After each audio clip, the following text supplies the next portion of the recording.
What's up, everybody? Welcome to the Pick Six Podcast, CBS Sports Daily NFL Podcast. I'm Will Brinson. I'm your host. It is Friday, June 26th. Oh, well, actually, we're recording this on Thursday, Wednesday, June 24th. But that means that today is my birthday, so that's exciting for me. Little did Joe Fann of NBC Sports South Northwest. See, it's on my birthday. I'm already drunk. Know that he would be talking to me on my birthday, but here we are.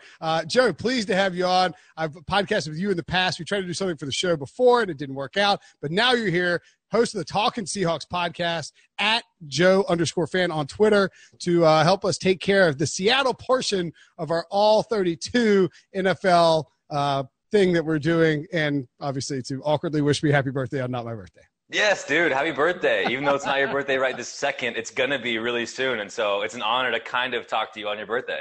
What happens is Devo is very good about putting like today is this. And so I was like scrolling up to make sure I had the day right. And I was like, oh, that's my birthday. How exciting. I'll be on my way to Charleston to a wedding, maybe. And then I'll be returning home to self-quarantine for 3 weeks. But anyway, we don't need to get into that because I'll insult my in-laws if I keep talking about it. Instead, let's get into the Seahawks. And, this is actually – we actually had Brian Schottenheimer, Seahawks offensive coordinator, was on the podcast earlier this offseason. Yeah. I think it actually got like a little traction. The interview got picked up by Pro Football Talk. I don't know if you guys – It was a great interview. He's a great interview. I really like Brian. I think he's one of the more open and honest and kind of transparent coaches that I've been lucky enough to cover. So he's a good get, and he gets flack because he likes to run the ball. Like I think if he were like a passing guy, people would be all over him. But because like Marty Ball with his dad was like heavy running, and now he's he loves to run the ball, and it's like everyone wants to let Russ cook. So I guess, are they going to let Russ cook this year? He didn't seem to sound like it. No, I don't think so, man. And I think the hard part is, and I think if people who look to give Shotty the benefit of the doubt, they say how much of it is the Pete Carroll indoctrination of what his teams do, what the MO of a Pete Carroll team is. They control the ball, they control field position, they run the football, they play defense, and they win the game in the fourth quarter. Like, that's what Pete Carroll teams do. So when Brian Schottenheimer gets hired, I'm sure there was a pretty clear directive of this is going to be our identity. And, I'm sure, obviously Pete Carroll would tell you that Brian Schottenheimer's had his opportunities to, put his own imprint on the offense. But at the same time, the identity and DNA of the Seahawks will always remain in the same ballpark with Pete Carroll as head coach. Yeah, it just feels like that's who they are and what they want to be. Do you think Russell Wilson deep down inside would tell, like, if you got, I don't know if Russ even gets drunk, but let's say like you get him buzzed on nano bubbles, and you convince him that, and like he had like truth serum nano bubbles, and would he tell you, yeah, man, I would really like to see us pass more? Or do you think he would just be like, I want to do what coach thinks is going to win? Is he really? Because I don't believe he's that robotic as Shotty told us.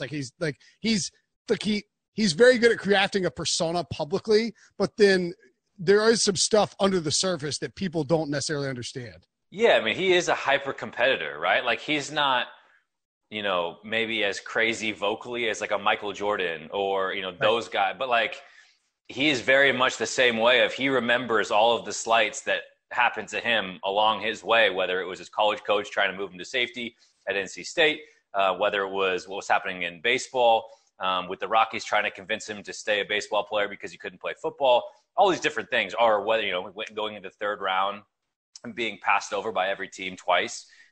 He remembers all those sorts of things, and he makes it very clear and doesn't mince words that he wants to retire as one of the best quarterbacks of all time. And I think he's well on his way to a Hall of Fame career. He did say, I think he's been a bit more open this offseason. The big quotes this year were, mentioning that he wants more superstars, which, again, if you take it for just those words, it's like, obviously, right? Every star player is going to want to play alongside more star players, but it's something that Russell Wilson hasn't been super outspoken in that regard in years past. Another thing he said, this is at the Super Bowl, was he mentioned how much he loved what the Chiefs and Andy Reid and Patrick Mahomes were doing in terms of the no huddle, the run and gun. And, you see in the fourth quarter of games, in the second halves of games, I mean, you look at week 17 against the Niners, and then the divisional round against the Packers, 2 games where the Seahawks were really dead in the water at halftime, as they have been so many times. I mean, I know you're in North Carolina. I mean, remember that playoff game against the Panthers where they were down like 24 points at happening, and they had the ball, a chance to win that game, because he truly is just a magician in that regard. And so I think he understands that being able to run and gun a little bit and go a little bit more up tempo and go a little bit more no huddle would be something that he would look forward to doing more of in the first halves of games in 2020 and beyond. And so, then ask Pete Carroll about that at the combine and, hey, Russ said this. And he goes, oh, that's funny. He said the same thing to me. So clearly they've had that conversation. Whether or not that manifests itself in like a true difference in terms of the stylistic approach, I don't know how that's going to turn out. I might be a little bit skeptical in that regard. But there's no question who the best player on that team is. And so any sort of detraction from utilizing him to the best possible way you can, then is it, you're doing a detriment to your team, your franchise, your fan base, and ultimately Russ. Yeah, it's absolutely true. I think sort of dovetailing into that, like, I like to think one of the great undersold what ifs is that Andy Reid wanted to draft Russell Wilson and almost drafted him in the second round in 2012. And what if they had done that and Russell Wilson was in Andy Reid's scheme in Philadelphia? Like, I don't know that Andy Reid ever goes to Kansas City if that happens, because he's got Russell Wilson in Philadelphia. And I think Russell Wilson would be perfect in an Andy Reid system. Like, he would be getting MVP hype. Do you think that he is unfairly listed in the MVP rankings and the quarterback rankings and all that? Or is he sort of now justified his place in the national scene? I know Pete Prisco had him like, they have him third. He might have had him third overall on his top 100 list, which, he had him 27 last year, which is a joke. I think if I'm starting if we're doing, I think ESPN might have done this a couple weeks back. Yeah. Let's say the franchise draft, right? But the franchise draft, I mean, I think Pat Mahomes goes 1 and Russell Wilson, even at age, 31 now, over Lamar, goes 2. He's certainly top 5. Yes. And I think you can't honestly tell yourself that he's a gimmicky quarterback at this point, or he's just a scheme quarterback or whatever, right? I mean, we're 8 years in and he's made the playoffs 7 times, 5 Pro Bowls, finally got an All-Pro nod this year, is obviously still waiting for his first MVP vote. But, I think if you look at Russ and what he is asked to do and what he accomplishes, I think there is no denying his greatness at this point. But yes, I think that'll always be a big, man, what would his prime have looked like if he teamed up with a Kyle Shanahan or an Andy Reid, like you said? Oh, my God. He'd be like a guy like a Kyle Shanahan scheme. Like running like all that play action stuff. I mean. Exactly. Or, you just even look what the Ravens have done with Lamar Jackson, where John Harbaugh completely remade his offense to fit Lamar Jackson. It was a juggernaut last year, right? So I think there's probably some of that, right? I think the Seahawks practice the scramble drill. They find ways to make sure that Russ and his receivers are on the same page, to where it's more controlled chaos than it truly is completely random run around in circles, then chuck it downfield. But at the same time, it's hard to argue that, Pete Carroll has designed his entire team around Russell Wilson. I think that was the big gripe up here among fans last year, was that Pete Carroll is still coaching the Seahawks like he has the 2012, 2013, 2014 defense, to where you can be conservative. You can punt on 4th and short, let your defense go force a 3 and out, and then go do it all over again. The Seahawks don't have the luxury of being one of the most conservative teams in football. Their defense didn't earn it last year. 23rd in DVOA. Bad, down towards the bottom in scoring, yards, all of it, right? Every metric you want to throw out. The defense wasn't good last year. They only had 28 sacks, tied for second worst in the NFL. And yet, game in and game out, you see Pete Carroll rely on his defense like they've earned that trust, and they just hadn't. And so when you punt from the 50-yard line on 4th and inches, when you do when you kick a field goal on 4th and inches or 4th and 1 from the 25-yard line, right? I mean, that is what brings in the eye rolls and the groans. And I think, again, deservedly so, given who you have at quarterback, the limited prime that he has, who knows how long it will go, but it is finite, right? We all know that. At some point, he will go on the decline. So you owe it to yourself, again, and Russ and the whole franchise and your fan base, to take full advantage of all those prime years. Yeah, and One of the things, I sort of tried to, I was kind of a wuss about it, to be perfectly frank, with Schottenheimer. I should have been like, why won't you let Russ cook? And I just didn't do it. It was like, if it had been over the phone, I think I would have done it, but it was a Zoom, video, and he's like hanging out and being awesome. So I was like, I don't want to be like, you're like, I don't agree with your offensive approach. I don't know. It didn't feel like the right time. Maybe I'm just a wuss. Either way, I was curious. I was like, hey, man, how are you going to divide up these running back snaps? Because, everybody's hurt, and they've since signed Carlos Hyde. They drafted DJ Dallas. Is there a concern that this might look like the Seahawks at the end of last year offensively, where they couldn't get that run game going because not enough guys were healthy, and so they sort of – it was like 3 and out. Oh, crap, our defense isn't good. We're down 21, as you pointed. All right, now we got to unleash Russ, because that's just not a good way to win football games. No, it's not. But yet that's a movie that Seahawks fans have seen for so many years now. I mean, again, we mentioned the Panthers game a couple minutes ago. That was 2015? Yeah. That's 4 seasons ago at this point, 5 years ago at this point. And the Panthers, Cam Newton was the MVP. And that script continues to rear its ugly head. So I think, yeah, it is kind of bizarre from that standpoint, but I do think the running game will be just fine. Chris Carson should be healthy and ready to go by week 1. He didn't need surgery on that hip injury, which I think was huge. Carlos Hyde, he kind of is what he is, right? He's going to eat up yards. He's going to eat up carries. He's not necessarily going to wow you, to the degree in which other running backs might around the league. But he's certainly dependable from that standpoint as well. DJ Dallas, 4th-round pick. They obviously like him a lot, but Pete Carroll is usually pretty timid about throwing running backs or rookies back there. And then you have Travis Homer, who showed pretty well, in the back couple games of the season and then in the playoffs once all the guys got hurt. But between Hyde and Carson, I think they should be just fine. The biggest thing for me with the Hyde signing is that I wouldn't be surprised if this turns into somewhat of a redshirt year for Rashad Penny, who really was coming on. He had big games against the Eagles and then tears his ACL against the Rams. I don't know if it was the next week, but maybe 2 weeks after, but he'd strung together a couple of real good games.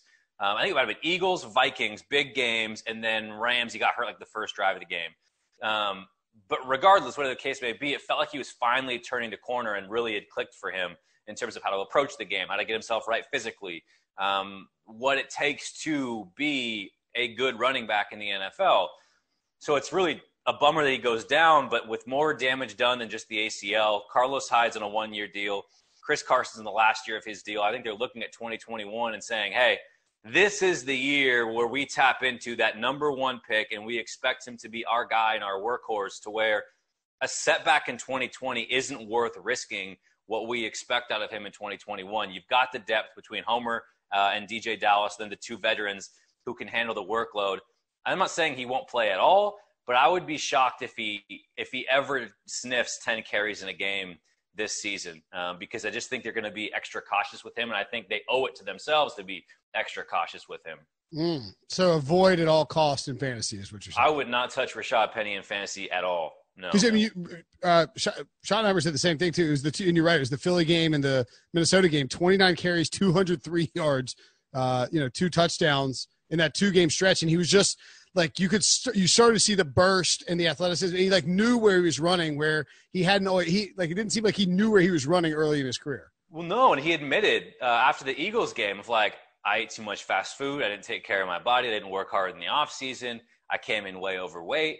So he's like, he said, and I appreciated the candor, right? I think so often, and to where it's not like you want to rip the guy. Thank goodness he's honest, because it gives you kind of the full picture of why wasn't it clicking automatically. And that makes sense. And so when he's saying the game feels slower, but I feel faster, I have more burst, I can feel that. A player tells you he can feel that, right? I think you take his word for it, and it's showing in the numbers. So, to that regard, it wasn't random. And so it makes the injury such a bummer. But at the same time, I think it does give him and Seattle hope that he is capable of being the guy. Even if it's still in somewhat of a committee, it can be a 70-30 or 65-45 or 65-35 or whatever. Math sucks. But you get what I'm saying. The potential is there, and they are going to make sure he's all the way back to 100% before they throw him out there again. All right, so buy low on Dynasty on Rashad Penny, but yeah, I mean, I imagine he'd be free at this point. So right, exactly. Well, especially if like midway through the season he's getting 3 carries a game. Just if you can store him, yeah. Because I mean, again, the way things are shaping up next year, and DJ Dallas is the wild card. Who knows what he's going to look like? But right. Chris Carson, I can't imagine he's back unless he basically signs for the vet minimum. And Carlos Hyde's just here on a 1-year deal. So yeah, and DJ Dallas a 4th-round pick. It's not like he's a massive investment. Exactly. All right, let's take a quick break. When we come back, we will discuss the defense of the Seahawks, the team formerly known as the Legion of Boom. Okay, so I do Seattle radio with the Chuck and Buck show once a week out there. And it feels like every week for the last 2 months, they have asked me, where's Jadeveon Clowney? And so where's Jadeveon Clowney? That saga, man. I mean, it was. He's not coming back to Seattle, is he? Like at this point, he's just not, right? I'm not ruling it out. Okay. Because at this point, I don't see any team coming up with money that hasn't been out there yet, especially if you're worried about revenue declining. I mean, if your offer was $12 million before, it might still be $12 million, but you're not going to jump to 16. I just don't know if I see any team just like saying, you know what, let's back up the Brinks truck, meet his demands, and let's do it, right? So at that point, it's going to be up to Clowney to say, where do I want to go, right? We already know he turned down the biggest offer he's seen from Cleveland. That's what Schefter reported. And so at this point, he's waited this whole time. Some point you just got to sign. And it's probably going to be a 1-year deal. And if you're going to sign a 1-year deal, you've already been on 2 teams in 2 years. Do you really want to make it 3 teams in 3 years before heading back to free agency in 2021 and potentially going to your 4th team in as many years? I think familiarity is huge. He knows what he's getting from the Seahawks coaching staff, from the locker room, from the players, from the scheme, what's going to be asked of him. I think the pass rush as a whole is a lot better than what they had around him last year. I mean, sure. Jadeveon Clowney was a man on an island. Jaron Reed coming off a 10-sack season, a 6-game suspension, and then had struggled with ankle injuries and getting back to his form. It was pretty much a lost year for him. Ziggy Ansah was an absolute zero. For all intents and purposes. And I don't say that to be mean to him. It's just that's the reality. And Ziggy Ansah doesn't listen to this podcast. I've asked him. He just doesn't. No. I mean, like LJ Collier, no help. I mean, like they expected him to be the number 2 guy, and he wasn't at all. LJ Collier didn't even make a single impact. Right? Never got back to form from the ankle injury in training camp. Shaquem Griffin had a couple cool moments late in the year, but he wasn't like that guy you were going for. So it was like Rasheem Green and Quentin Jefferson who gave you some nice looks in spurts, but it could be argued that they just benefited from the double teams going at Clowney. So I think when you have guys now, you have Darrell Taylor, who 2nd-round pick, Bruce Irvin, Benson Mayowa. There are some names there to where they're nice complementary pieces, legit complementary pieces. So if Clowney were to come back, they can't throw double teams at him willingly and ignore all these other guys. And you expect a bounce back here from Jaron Reed. So to me, it makes too much sense for him not to come back. Mm. And the other thing too is like if you want to come back and it's if you're going to come back in a pandemic season, you want to go somewhere where you're comfortable. Like you don't, and that's why I think it's probably either Seattle or Tennessee. Like he knows Mike Vrabel's system, and he had a great year with Mike Vrabel as the DC. I mean, obviously they're having some change over there with Dean Pease retiring, but like it's probably one of the two. I know that in these times, like I'm sticking with what I know and what's comfortable, and so it wouldn't surprise me at all if they do that. I mean, you threw out a bunch of names. Is this defense better than it was a year ago? I think it's status quo with the potential of being better, and this is why the reason, the way I talk about it, the Seahawks will always be a contender. They'll always be in the mix as long as Russell Wilson's their quarterback and he's healthy. But I wouldn't call them a favorite because there are too many question marks on defense. And while I think they're loaded with offensive talent, and they did a nice job reloading their offensive line on a budget, their defense has a ton of question marks, namely the pass rush right now, where, again, I think the collective, the rotation is much better. But how many elite pass rushes don't have a single elite pass rusher, right? I don't know. Todd Bowles, maybe, like wherever, like, I mean, maybe even Tampa Bay had Shaq Barrett, who wasn't elite last year, but yeah. Exactly. Usually they at least have that one guy who is the guy, and they don't have that yet. They still might get him. It might be Clowney, it might be Everson Griffin, Marcus Golden still hasn't signed. So there's still guys out there to where it might happen. But right now, again, defensive line is still a big question mark. Is Jaron Reed in 2019, the real Jaron Reed, or does he go back to that double-digit sack guy in 2018? At linebacker, Bobby Wagner had a little bit of a down year in coverage, but you know what you're going to get from him. KJ Wright, aging a bit, but still a productive player. But what are you going to get out of your first-round pick, Jordan Brooks? How quickly, with no offseason program, can he find a role and be playing on Sundays? The secondary is where I think they have a chance to make a big step forward because you have a full year of Quandre Diggs, and I think he was transformative piece last year in the trade with the Detroit Lions midseason. He struggled with injuries. He came with a hamstring injury, then rolled his ankle about 5 games in. But he led the team in interceptions. You have Shaquille Griffin, who's coming off his first Pro Bowl season. Bradley McDougald, always a guy who's just solid and in there and dependable.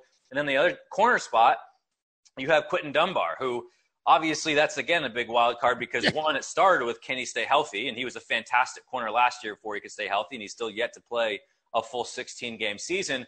But now on top of that, you have the armed robbery charges that very well could be dropped. We just don't know that yet. So, again, you can't count on it. But if the secondary – by the way, how about Joe? How about the fact that like that this guy's got an armed robbery charge, and maybe it's just in North Carolina. It's like that couldn't be like in a normal offseason. I feel like we'd be like talking about that once a week. Like that DeAndre Baker, Quentin Dunbar, and I'm not trying to make light of an armed robbery at a card game with a bunch of fancy cars and guns, but like it is so far off the radar right now, right? I mean, is it on the radar in Seattle? Is it like a thing? It's one of those things like, oh, I wonder what's happening with Quentin Dunbar. But yeah, it's like Antonio Brown. Antonio Brown's investigation. It's like, is that even happening? Like, what? Yeah. I mean, because everyone's so concerned with whether or not football's even going to happen. So, you know, if football's not happening, who cares what happens with Quentin Dunbar? Like, I mean, that's, again, an over-exaggeration. No, that's not an exaggeration. That's true. Yeah. Like, if there's no football, no one's thinking about Quentin Dunbar. We're thinking about the fact that there's no freaking football on. But it is a bizarre – what's bizarre about that situation, and I'm sure you've read this, it happened on like a Wednesday night, and – he spoke to reporters no more than 12 hours after it happened on a Zoom call for just like kind of like meeting with the media for the first time.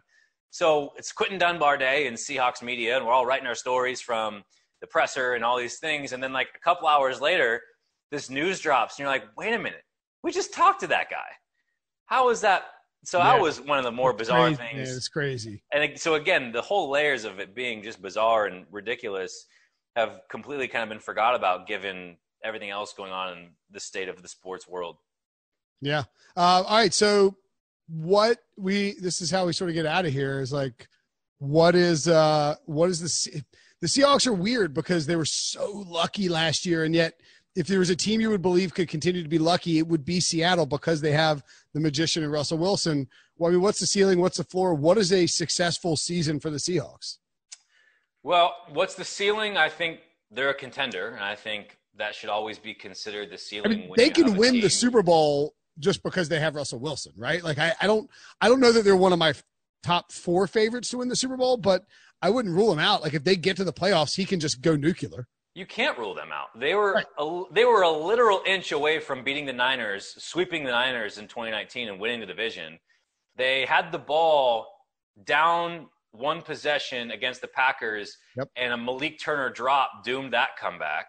So, like, that is what's crazy is, like, but at that, you know what I mean? Like, so at that point, you're looking at this team of they played some ridiculous 10, 11, 12 one-possession games and won all but I think 1 or maybe 2 of them. Just insanity, right? And that's kind of the Seahawks' MO of if the team shouldn't be in the game, the Seahawks will keep them in the game. If the Seahawks aren't as good of a team and they should get blown out, the Seahawks always find a way to be in it all the way to the bitter end. So they are a tough team to gauge in that regard. The beginning of their schedule was very tough, particularly in November. They have the Niners at home followed by the Bills on the road, which, you know, against 2 defenses that are just going to be – those are going to be black and blue games, very physical, grinded out games that I think are going to be really tough. But they do have a stretch in the back half of the year where they have – Giants, Jets, Redskins back-to-back, where I think those should be 3 wins. I ultimately, when I went through and did this exercise right when the schedule came out, and again, I think you're flipping coins given how many games they play so close. But I went 11-5, the same record they have last year. I think the floor is 8-8. I think, again, Russell Wilson just gives you that floor. And as long as he doesn't get hurt, that will continue to be your floor. Even if you start losing some of these close games, you'll still find a way to get 8 of them and be in the mix for that 7 seed. That now exists in each conference for the playoffs, that extra wild card spot. But, again, you'd be silly to count the Seahawks out in the NFC West and say they have no chance to make the Super Bowl. Yeah, especially that opening stretch. It's like I firmly believe they can beat the Falcons in week 1. Like that's not crazy at all. I think those teams are similar, and Russ, for whatever reason, has played Atlanta well. He plays East Coast. They play East Coast teams very well. Yeah, it's real bizarre. Like it's the opposite of what you expect. Like Russ goes. Maybe it's because he's from here. I don't know, but he's always comfortable there. There was some stat last year. I think they were like the first team in NFL history to go 5-0 as a West Coast team playing in the East Coast window. They didn't lose a game since 2015. The Seahawks were. It's something like 10-3 against the spread on the East Coast games. Like they just go and win and cover. It's wild.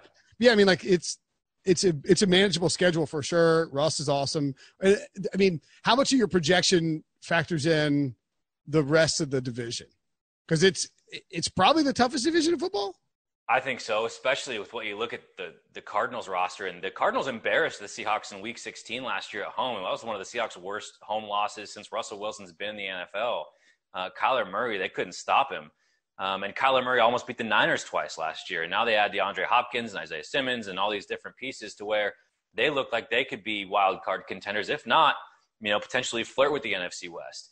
And then the Rams, I'm not buying their complete demise. And, they would have been the 7th seed had the playoffs been a 17 playoff last year. So I do think it's the best division in football. I had them splitting all 6 games in the division, so winning their home games and losing their road games. And that might be flopped against one of the teams, but just for the sake of simplicity, they win the 3 at home and lose. You got them 11-5. You got them 11-5 with the division split.